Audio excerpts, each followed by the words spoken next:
শুধুমাত্র এই লক্ষ্মীর ভান্ডারের পেছনে খরচ করতে গিয়েই পশ্চিমবঙ্গ সরকারের হিসেবে একটা বিশাল গরমিল দেখা দিয়েছে। সবই যেখান থেকে পারা হচ্ছে এই সমস্ত প্রকল্পগুলোতে টাকা ঢালা হচ্ছে।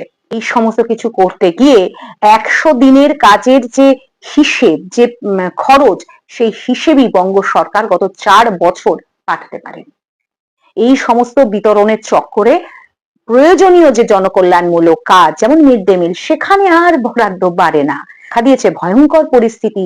প্রায় ৮,০০০-এর মতো প্রাইমারি স্কুল বন্ধ এবং স্কুল ছুটি মিলিয়ে ৩০ লক্ষ ছাত্রছাত্রী মিড ডে মিলের আওতার বাইরে চলে গেল। ছাত্রছাত্রীরাও এই ভোটের অঙ্কের শিকার। ভোট আসার সঙ্গে সঙ্গেই এই যে মিড ডে মিলে ডিম, মরশুমি ফল দেওয়ার ঘোষণা শুরু হয়ে যায়। মিলের ঘোষণা এমন ভাবে করা হয় যেন সরকার কাঙালি ভোজন করাচ্ছেন।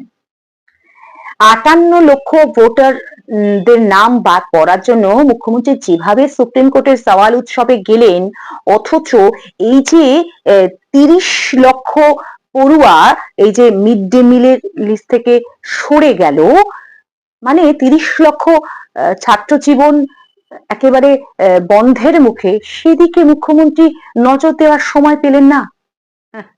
আর কবে হুঁশ ফিরবে এই বাংলার মূলক পরিকাঠামো, যেখানে শিক্ষা পড়ে, স্বাস্থ্য পড়ে, সড়ক পড়ে, বিভিন্ন ধরনের উন্নয়নমূলক কাজকর্ম থাকে, কর্মসংস্থান থাকে, এইগুলো কি রাষ্ট্রের বা রাজ্যের দায় নয়?